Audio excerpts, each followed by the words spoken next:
Repeat combinations పెద్దగా interesting గా అనిపించట్లా. అలాని కొత్తగా ట్రై చేద్దామంటే ఎవరు దొరకట్లా. సరే అని బాలీవుడ్ హీరోయిన్ల కోసం వెళ్దామంటే హై రెమ్యునరేషన్స్ తో షాక్ ఇస్తున్నారు.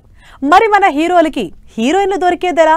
అందరూ హీరోలకి హీరోయిన్లు సెట్ అవ్వడం ఒకెత్తు, పాన్ ఇండియా స్టార్ ప్రభాస్ కి హీరోయిన్ సెలెక్ట్ చేయడం మరో ఎత్తు. ప్రభాస్ నాగాస్విన్ కాంబినేషన్ లో తెరకెక్కబోతున్న కల్కి 2 నుంచి హీరోయిన్ గా దీపికా పదుకొన్ విడ్రా అవడంతో హీరోయిన్ ఎవరు అనే విషయంలో ప్రస్తుతం చర్చ జరుగుతోంది.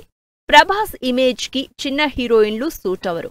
స్టార్ హీరోయిన్ల జోలికి వెళ్తే రెమ్యునరేషన్లు, రూల్స్ అంటూ మోతమోగించేస్తున్నారు. అందుకే ప్రభాస్ కి జంటగా ఏ హీరోయిన్ నటిస్తుందో, ఎవరైతే సూట్ అవుతారో అంటూ సోషల్ మీడియాలో చర్చ జరుగుతోంది. కొంతమంది హీరోలు, డైరెక్టర్లు హీరోయిన్లని ఎక్కువగా రిపీట్ చేస్తారు. కొంతమంది మాత్రం అసలు రిపీట్ అన్న మాటే ఎత్తరు. త్రివిక్రమ్ మాత్రం తనకు కలిసొచ్చిన హీరోయిన్స్ కి ఎక్కువ సార్లు ఛాన్స్ ఇస్తారు.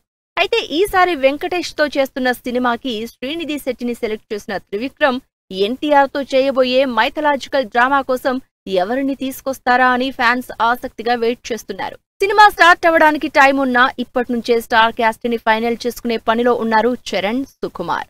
ఈ క్రేజీ కాంబినేషన్ లో తెరకెక్కబోతున్న సినిమాకు సంబంధించి ప్రీ ప్రొడక్షన్ వర్క్ ఫైనల్ చేసే పనిలో బిజీగా ఉన్నారు.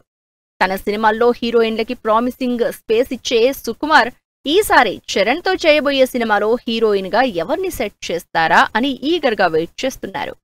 సుకుమార్ సినిమాలో హీరోయిన్ స్పెషల్ అట్రాక్షన్ అవుతుంది కాబట్టి పుష్ప లాంటి బ్యాక్ టు బ్యాక్ హిట్స్ తర్వాత చేస్తున్న సినిమాలో చరణ్ కి హీరోయిన్ ఎవరా అని ఎదురు చూస్తున్నారంతా.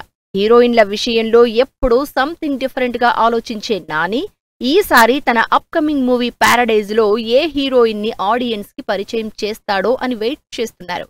మృణాల్, శ్రీనిధి శెట్టి లాంటి ఇంట్రెస్టింగ్ హీరోయిన్స్ ని జంటగా చేసుకున్న నాని శ్రీకాంత్ ఓదలతో చేస్తున్న pan India range mass action movie the Paradise లో కైడు లోహర్ని తీసుకున్నట్టు రూమర్ వినిపిస్తోంది. అయితే ఇలాంటి రూమర్స్ చాలానే వినిపిస్తున్నా ఇప్పటివరకు హీరోయిన్ మాత్రం ఇంకా అఫీషియల్ చేయలేదు. వరుసగా ఫ్లాపుల్లో ఉన్న విజయ్ దేవరకొండ అప్కమింగ్ మూవీస్ ని మాత్రం గట్టిగా ప్లాన్ చేసుకున్నారు. హీరోయిన్లని కూడా ఇంట్రెస్టింగ్ హీరోయిన్లని సెలెక్ట్ చేసుకుంటున్నారు. విజయ్ రాహుల్ సాంకృత్యన్ సినిమాలో హీరోయిన్ గా ఆల్రెడీ తన గర్ల్ ఫ్రెండ్ రష్మికని సెట్ చేసుకున్నారు.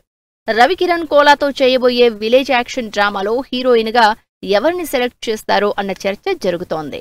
చిరంజీవి తన అప్కమింగ్ సినిమాల్లో హీరోయిన్ల విషయంలో కాంబినేషన్స్ ని రిపీట్ చేస్తున్నారు. అయితే శ్రీకాంత్ ఓదలతో చేస్తున్న సినిమా విషయంలో మాత్రం ఇంకా హీరోయిన్ ఫైనల్ కాలేదు. శంకర వరప్రసాద్ లో నయనతార, విశ్వంభరలో త్రిషాతో పాటు మరికొంతమంది హీరోయిన్లతో జత కట్టారు చిరంజీవి. మరి శ్రీకాంత్ తో చేస్తున్న మాస్ మూవీలో హీరోయిన్ గా ఎవరు సూట్ అవుతారా అని సెర్చ్ చేస్తోంది టీం. సూపర్ ఫాస్ట్ గా సినిమాలు చేసే రవితేజ తన 76వ సినిమాని కూడా అంతే ఫాస్ట్ గా తెరకెక్కిస్తున్నారు.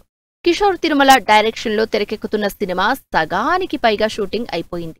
అంతేకాదు సంక్రాంతికి రిలీజ్ అని ఆల్రెడీ అనౌన్స్మెంట్ కూడా ఇచ్చేశారు. కానీ ఇప్పటివరకు హీరోయిన్ ఎవరు అన్నది మాత్రం జనానికి జస్ట్ హింట్ కూడా లేదు. అసలు ఇంతవరకు హీరోయిన్ ని సెలెక్ట్ చేయలేదా, లేక తీసుకున్న సస్పెన్స్ లో పెట్టారా అంటూ డిస్కస్ చేసుకుంటున్నారు జనాలు. ఇలా ఈ హీరోలకి హీరోయిన్లు ఎవరా అని అటు టీంతో పాటు జనాల్లో కూడా చర్చ జరుగుతోంది.